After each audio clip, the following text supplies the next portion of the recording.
Enggak. Sarapan berhenti, makan siang jalan, sore masih nyemil singkong, ubi, ngopi masih, malam makan, tengah malam masih nyemil indomie masih. Nah hidup makan mulu, alhamdulillah. Tuh. Kenapa kita masih banyak ngeluhnya? Karena kita lupa syukur sama Allah. Kita udah diajarin syukur tuh bagaimana caranya Nabi. Pak, wallahi kita hidup di zaman Nabi nggak bakal kuat, Pak. Nggak bakal kuat. Ibu apalagi. Yang namanya kita di hidup, alhamdulillah sekarang udah terima jadi. Bapak nggak pernah kelaparan 7 hari, ibu nggak pernah kelaparan 7 hari. 7 hari 7 malam ibu bapak nggak pernah nggak makan. Nabi SAW 7 hari 7 malam Nabi SAW nggak makan. Buat siapa? Buat umat Nabi Muhammad SAW. Kita nggak pernah kelaparan. Kenapa? Karena udah digantiin sama Nabi, udah ditalangin sama Nabi. Kita sekarang menerima jadi nikmat apapun yang kita makan. Alhamdulillah. Kita sholat, tinggal sholat, ada orang lagi sholat dikejar-kejar sama orang kafir mau dibunuh, ada? Enggak. Semua tinggal sholat, semuanya mudah. Tapi saya heran kalau sholat subuh berapa sof, Pak? Di masjid, di musola sholat subuh berapa sof? Hah? 3 orang. Pasti merebutnya aki-aki. Yang megang kunci emang yang ke masjid lah, emang udah pasti kalau orang tua main ke masjid mah udah wajar. Kenapa? Umurnya tinggal dikit. Yang anak muda pada kemana? Anak muda, lu katanya orang yang beriman, gunung segitu tinggi lu bisa datengin, lautan begitu dalam lu bisa nyelamin, masa masjid samping rumah lu nggak bisa mampir? Pak, maafin, saya mau bilang sama kiai, sama ulama, sama anggota DKM, kalau ada anak muda yang sholatnya tiap hari di masjid, boleh kalau mati sholatin di masjid. Tapi kalau ada anak muda yang sholatnya nggak pernah di masjid, jauh dari masjid, tolong digelindingin aja. Coba lihat semua rata-rata orang tua, Pak. Bapak boleh lihat ke masjid, Bu, ibu sholat subuh di rumah aja, nggak usah keluar. Getol banget lu keluar-keluar lu. Ibu udah paling baik sholatnya di rumah. Sebaik-baiknya perempuan itu yang ada di dalam rumah. Ada satu, Pak, perempuan pernah unjuk rasa kepada Nabi Muhammad SAW. Wahai Rasulullah, kenapa sih laki-laki banyak wajibnya, perempuan mah semuanya dikurangi? Maksudnya kata Nabi, giliran sholat Jumat wajib buat laki-laki, giliran jihad fisabilillah laki-laki wajib, kami perempuan juga mampu katanya. Oh, itu yang ditanya sahabat, dikatakan, wahai sahabatku, dengar pertanyaannya, pertanyaan yang luar biasa. Ini pertanyaan yang berbobot, kata Nabi Muhammad SAW. Apa jawaban Nabi? Wahai sahabat wanita, sampaikan kepada wanita yang lain di luar sana apa yang diwajibkan oleh laki-laki, sholat Jumat, jihad fisabilillah, yang tidak diwajibkan oleh seorang perempuan. Maka sesungguhnya pekerjaan perempuan di dalam rumah itu sama sebagaimana dia mendapatkan indahnya wajibnya sholat Jumat dan pahalanya jihad fisabilillah. Tuh, jangan pernah ngeluh, Bu, nyapu, ngedumel, ngepel, laki gue masih sialan. Gak boleh begitu, paham ya, Bu? Pikiran sama hatinya dijaga dong sama suami.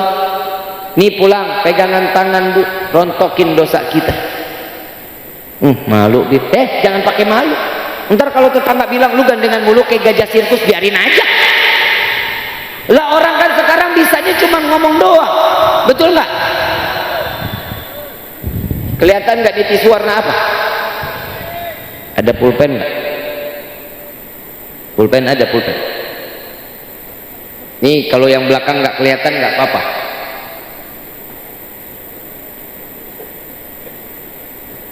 Maaf, syukuran. Apa lu ngeliatin gua? Awas jatuh cinta lah.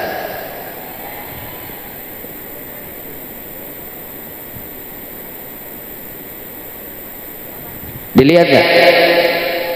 Belum. Udah lihat belum? Lihat nggak? Ada apa ini? Hah? Titiknya kelihatan. Itulah manusia, Pak. Putihnya segini lebar, yang dilihat titiknya. Betul? Begitupun hatinya. Kalau yang dilihat itu ada kotorannya, yang putih segini bersih kok nggak bisa dilihat. Itulah manusia. Manusia itu paling pandai ngelihat jeleknya orang, kalau kebaikannya nggak pernah dilihat. Betul apa enggak? Bu, Pak, saya minta maaf, yang namanya kita nih, hati itu tergantung bagaimana asupannya. Asupan halal, hati pasti baik. Kalau asupannya haram, hati akan menjadi keras melihat orang udah jelek aja. Imam Syafi'i radhiyallahu anhu ditanya, "Wahai Imam, di antara kedua ini mana yang paling baik?" Ada orang ahli ibadah tapi nggak baik. Ada orang yang baik tapi belum ahli ibadah. Mana di antara mereka yang paling baik? Dua-duanya baik, kata Imam Syafi'i. Imam Syafi'i ini orang yang hatinya baik, nggak pernah suudzon. Kalau kita melihat orang begini, rambut gondrong, tatoan, pakai tindikan, oh maling. Betul nggak? Mana temen gue tuh? Tadi gue bawa dari Jakarta. Mana Buntung? Mana orangnya nih? Saya punya teman Buntung. Kalau boleh dilihat di Instagram, nih artis Instagram juga. Cuman bedanya gue mancung, dia pesek. Pakai anting, rambut berwarna, 29 juz hafal. Sallu ala Nabi Muhammad. Bisa lihat orang dari penampilan. Imam Syafi'i ditanya begitu, dijawab dua-duanya baik. Kok bisa baik? Karena ini orang ahli ibadah. Mudah-mudahan karena ibadahnya Allah jadikan dia manusia yang lebih baik. Ada orang yang belum ibadah tapi berkelakuan baik, mudah-mudahan Allah berikan hidayah karena kebaikannya sehingga dia menjadi orang yang ibadah. Lalu mana Bib? Kata Imam Syafi'i, yang ketiga yang bahaya. Kenapa? Orang lebih pandai menilai orang lain daripada dia harus menilai dirinya sendiri. Orang sekarang kan begitu. Kalau ngelihat orang, semuanya mah kecil. Ngelihat orang begini, udahlah, lu mah kagak ada apa-apanya. Apalagi kalau dibilang orang ini sebagai ulama, hati-hati. Ustadz, kiai, habaib, hati-hati, hati-hati. Hati-hati. Kita ini, orang kita ini dibilang ulama, hati-hati. Hati kita paling gampang didudukin syaitan. Wallahi paling gampang. Kadang orang kalau udah jalan tuh angkuhnya setengah mati, dicium tangannya, wah, dikawal, wah. Bukan karena kitanya, kita dikawal. Saya tadi dikawal tuh sama polisi. Saya dikawal begitu masuk, Masya Allah, luar biasa antusias, orang pada cium tangan, luar biasa. Saya nggak bangga demi Allah, tapi saya mau tanya, tadi yang cium tangan saya udah cium tangan orang tua apa belum? Ayo pakai otak, pakai otak, pakai otak. Saya mau tanya, dari kemarin nih saya kalau ceramah tuh pakai, ini rame banget, rame orang yang datang, Masya Allah, bukan main, cium tangan pada berebut, orang tua dicium nggak tangannya? Makanya kalau ntar saya turun, jangan, saya nggak kasih tangan, cium tangan, jangan marahin saya ya. Saya nggak mau jadi saksi kedurhakaan kalian terhadap orang tua. Tangan yang namanya ulama, kiai, ustadz, semua direbut, habib direbut tangannya. Orang tua di rumah tangannya borok-borok sampai ke hidung, ke pipi, ke jidat. Lihat anak sekarang kalau cium tangan di mana? Betul nggak? Emang pada hidung lu pada pindah pada? Yang namanya cium tangan tuh hirup, bukan dikecup. Dikecup itu perbedaan antara agama. Agama lain dikecup, kalau Islam mah nggak dihirup. Karena indera penciuman itu hidung. Sorry, gue ngomongin hidung. Apa sih? Iya kan nih hidung beneran. No? Injek gajah. Hirup, bukan dikecup. Kalau dikecup minyak wangi itu gampang hilangnya. Yang kecium udah baunya lain. Belum ingus, belum iler. Ya, cium tangan sama orang tua dong. Kita ulama dicium tangannya, dijaga, dikawal lah, bukan kitanya Pak. Kiai, ustadz, habib, bukan kitanya yang dikawal. Yang dikawal siapa? Ilmunya Nabi dititipin sama kita. Urat syaraf kita masih utuh, alhamdulillah masih bagus. Kalau satu urat syaraf sudah dicabut, gila, gak ada lagi orang menghormatin kita. Gak akan. Mau ngapain? Ada orang mau kawal-kawal saya sampai ke polisi begitu, bawa kawal-kawal saya. Kagak. Mau ngapain orang Habib? Gila. Makanya cium tangan orang tua jangan sampai enggak. Saya jujur, orang sekarang nih, aduh ya Allah, anak-anak sekarang Pak, maafin Pak, tolong didik baik. Bu, saya kalau ngelihat di TikTok nih, Masya Allah ya Rabbi, tuh yang namanya perempuan pada telanjang, ya Allah, nggak ada pada tuh yang di banned, nggak ada yang diblokir. Gue salah ngomong di banned, gue salah ngomong diblokir. Teman saya laki dengkulnya kelihatan, langsung dihilang akunnya. Nah, perempuan pada telanjang awet-awet aja. Nih saya tegur buat juga nih, jangan terlalu kelewatan lah. Alhamdulillah kan kita ada kontribusi ngasih TikTok, betul kan? Kalau bukan karena kita install TikTok, lu mana punya duit PA? Mulai ngomong sama lu nih, denger ini, mau ngomong begini ntar lu banned dah. Kemarin saya ditegur seminggu saya nggak bisa nge-live. Lu nontonin gua nggak? Udah follow belum? Bohong lu mah yang di follow mah Bunda Korlah, JJ, Bonge. Orang begitu di follow, poni-poni lempar. Ibu bapak yang dirahmati oleh Allah. Tapi mudah-mudahan nih media sosial buat kita juga jadi pelajaran baik ya. Gunain media sosial yang baik, insya. Jangan ikut dengan apa yang ada tradisi yang nggak baik ya. Apalagi orang Lampung, apalagi pada minum-minum ya, jangan dah ya, jangan. Kalau orang bule minum mah wajar. Kenapa? Udaranya dingin, minum cuman buat ngangetin. Kalau orang Lampung minum, ya Allah, siang panas malam panas, betul nggak? Kalau orang Lampung begitu minum, minumannya juga ya Allah 37.000, belinya 8 orang patungan, minum dia begitu minum, begitu mabok baru satu tenggek mabok, semua mabok, berantem dia juga. Kalau orang bule minumannya seloki 300.000, begitu minum sekali anget dari ubun-ubun sampai ke kaki. Kalau orang Lampung begitu minum, la ilaha illallah. Jangan disamain, orang bule mah udah pantas-pantas aja, matanya biru, ada hijau, kadang abu-abu, pipi merah. Nah lu mata belok, hidung pesek, pipi tembem, mana pendek, hitam, hidup lagi kayak mabuk lah. Orang sono kan makanannya burger, papa, burger, spaghetti, pizza, makanannya bagus-bagus. Begitu dia mabok juga banyak pikiran, capek. Kalau lu apa yang dipikirin? Mereka minum, mabok, buah, muntah, keluar kenyal-kenyal. Begitu dipegang, habis makan burger, daging. Nah lu jengkol. Orang bule begitu muntah, keluar panjang-panjang, spaghetti. Orang Lampung, panjang, bihun.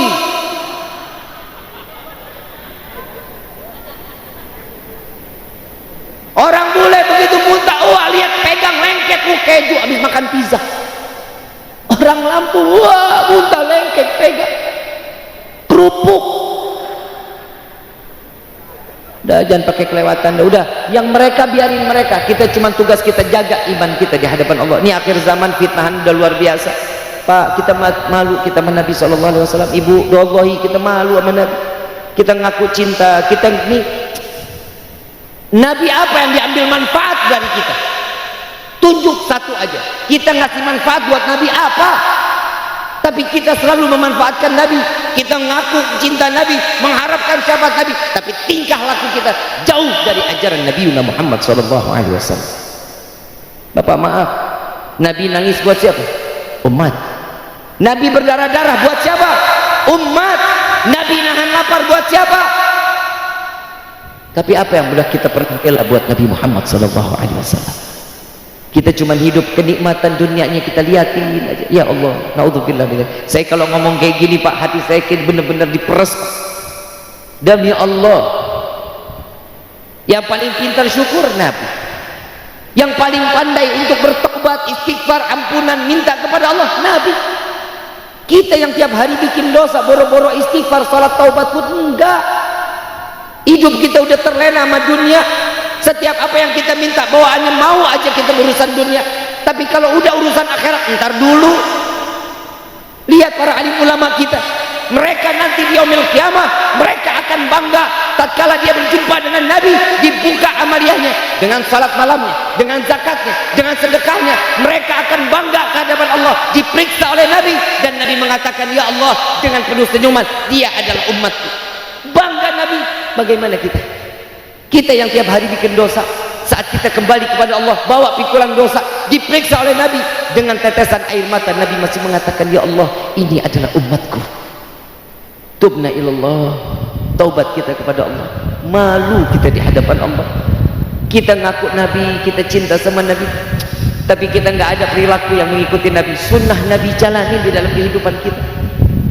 Pak, Bu, orang yang ngejalanin sholat, yang namanya ngejalanin sunnah Nabi pasti selamat dunia, selamat akhirat. Salah satu contoh, kalau sholat wajib cuman rukunnya doang, wallahi sholat kita nggak akan diterima sama Allah. Nggak akan. Sholat kita nggak akan diterima. Kalau kita urusan rukun doang, nggak bakal diterima. Tapi alhamdulillah di sholat wajib terletak sunnah-sunnah Nabi Muhammad SAW. Saya hakul yakin sholat kita pasti diterima oleh Allah. Amin ya rabbal. Kita mau akhlak paling baik Nabi Muhammad SAW. Akhlak kita sama orang tua, la ilaha illallah, kan main. Ya Allah, kalau buat akhlak Nabi udah nomor satu, nggak ada duanya. Nabi yang paling kasih sayang Nabi Muhammad SAW. Ibu bapak yang dirahmati oleh Allah, yuk rubah dong pemikiran kita, jaga hati kita ya. Berkah Syekh Abdul Qadir Jailani, Allah jadiin kita sebagai umat yang mendapatkan pandangan kasih sayang Allah Subhanahu wa ta'ala, yang mendapatkan cinta yang dibalas oleh Nabi Yuna Muhammad SAW. Kita ngaku cinta, Nabi udah cinta lebih dulu Pak sama kita. Nabi udah cinta bukan main Pak, Bu. Saat sakratul maut yang dipanggil siapa? Umat. Siti Fatimah radhiyallahu anha radhaha, tatkala beliau dipanggil oleh Rasulullah, ya Fatimah, apa yang kau tangisi saat Nabi dalam keadaan sakratul maut? Apa yang kau tangisi ya Rasulullah? Engkau adalah ayahku, engkau akan berpisah dengan kami. Wahai Aisyah, wahai Fatimah, setelah aku wafat engkau yang akan kembali kepada Allah. Makin menangis. Apa jawaban Siti Fatimah? Ya Rasulullah, aku bangga, aku bahagia. Setelah engkau kembali, aku akan menyusulmu. Tapi di mana? Engkau adalah kekasih Allah, tempatmu pasti akan berbeda dengan kami. Jumpai aku ya Fatimah, dijumpai aku di penimbangan amal baik, amal buruk umatku. Sedang apa dirimu ya Rasulullah? Aku sedang meminta dan memohon kepada Allah agar timbangan pahala lebih besar daripada dosa umatku. Ya Rasulullah, timbangan ini setelah selesai, di mizan kami setelah lewati, di mana kami dapat berjumpa dengan? Jumpai aku di sirat. Di sirat, di jembatan. Lagi sedang apa dirimu ya Rasulullah? Aku sedang menggenggam tangan umatku agar mereka tidak tergelincir ke dalam neraka jahanam. Yang jembatan kami setelah lewati, di mana kami dapat berjumpa denganmu? Jumpai aku di depan pintu surga ya Fatimah. Sedang apa dirimu ya Rasulullah? Aku sedang menunggu umatku. Jika satu tertinggal ke dalam neraka, mesti Muhammad akan meminta kepada Allah agar Muhammad dapat menjemput umat Muhammad, sehingga umat Muhammad masukkan ke dalam surganya Allah. Surga yang begitu sesak, surga yang begitu penuh, dapat di mana kami berjumpa denganmu? Jumpai aku di Telaga Al-Kautsar ya Fatimah. Sedang apa dirimu ya Rasulullah? Aku sedang memberikan minuman daripada Telaga Al-Kautsar melalui tanganku untuk seluruh umatku. Umat yang dipanggil oleh Nabi, umat yang masuk di dalam hati Nabi. Mudah-mudahan ini malam menjadi taubat terakhir kita di hadapan Allah. Mudah-mudahan ini malam taubat kita diterima sama Allah. Mudah-mudahan su'dzannya kita, prasangka jeleknya kita kepada manusia Allah kurangin, bahkan Allah hilangin. Amin ya Rabbal. Terakhir dari saya, Al-Habib Abdullah bin Syahab, beliau tengah malam pernah didatangi oleh rampok, rumahnya dirampok. Al-Habib Abdullah bin Syahab ini Ainut Tarib didatangi Begitu masuk ke dalam rumah, ini rampok kepergok sama Habib Abdullah bin Syahad. Ditanya, wahai tuan, engkau siapa? Aku orang di luar, saya ingin merampok, katanya. Jam segini mau ngerampok rumah, di mana orang sekarang lagi sujud sama Allah, lagi minta ampun sama Allah, lagi dekat dengan Allah, engkau bermaksiat kepada Allah. Sebentar, engkau nggak punya uang, sebentar, ambil uang, dikasih semua sama Abdullah bin Syahab, dikasih.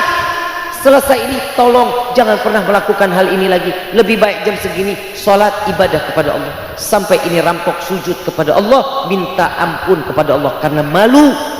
Ini hati yang gak pernah su'dzon sama orang. Kalau kita ngelihat rampok tengah malam, diapain? Ada yang gebugin, ada yang dibakar, ada yang diapain lagi? Oh, ada yang dipatahin kakinya, ada yang di strapless. Betul? Itu dia. Kenapa? Hati kita banyakkan su'dzon. Makanya nih hati kita nih hari kita rubah. Ya, udah berapa lama kita nggak pernah nyanjung nama Allah? Udah lama belum? Terakhir kapan kita sebut ya Allah, ya Allah, ya Allah? Kapan? Pernah Bib? Saat meriang kita, saat kita sakit Bib, kita ingat sama Allah. Tapi sekarang lagi sehat, boro-boro kita ingat sama Allah. Mudah-mudahan ini malam sebutan kita diterima sama Allah. Setiap kita memanggil ya Allah, Allah pasti jawab labbaik ya abdi, ya Rabbi labbaik ya abdi. Allah akan menjawab doa kita. Ada apa wahai hambaku? Mudah-mudahan pensebutan kita ini dapat membawa hati kita dengan penuh keimanan yang terang benderang di hadapan Allah. Walillahi asmaul husna fatuhu biha faqulu jami'an ya Allah, ya Allah, ya Allah, ya Allah.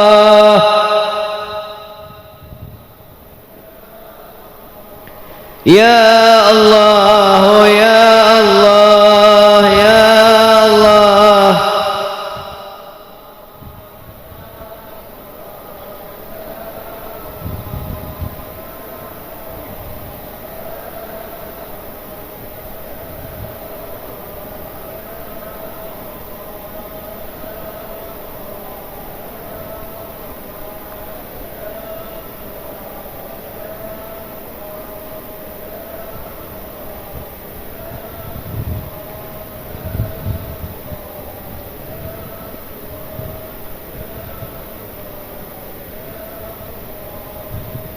Ya Allah, ya Tuhan kami,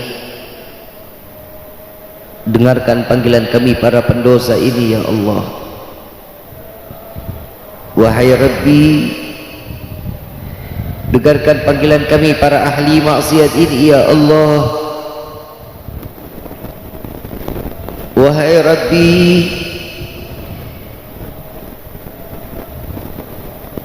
betapa mulianya namamu ya Allah, betapa agungnya namamu ya Allah, betapa sucinya namamu ya Allah, sehingga lisan kami yang penuh dengan dosa ini tidak lagi sanggup menyebut namamu ya Allah. Dosa apa lisan kami ini ya Allah? Seberapa besar dosa yang ada di lisan kami ini ya Allah. Wahai Rabbi, bukankah kau maha mendengar ya Allah? Bukankah kau maha melihat ya Allah? Lihatlah kami di malam ini yang sedang menengadahkan tangan di hadapan-Mu,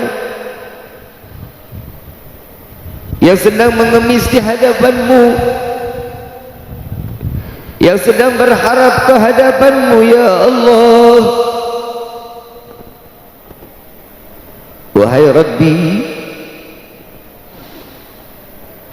sadar diri ini banyak berbuat dosa di hadapan-Mu ya Allah. Betapa besar dosa yang kami bawa di hari ini di hadapan-Mu. Ampuni kami ya Allah.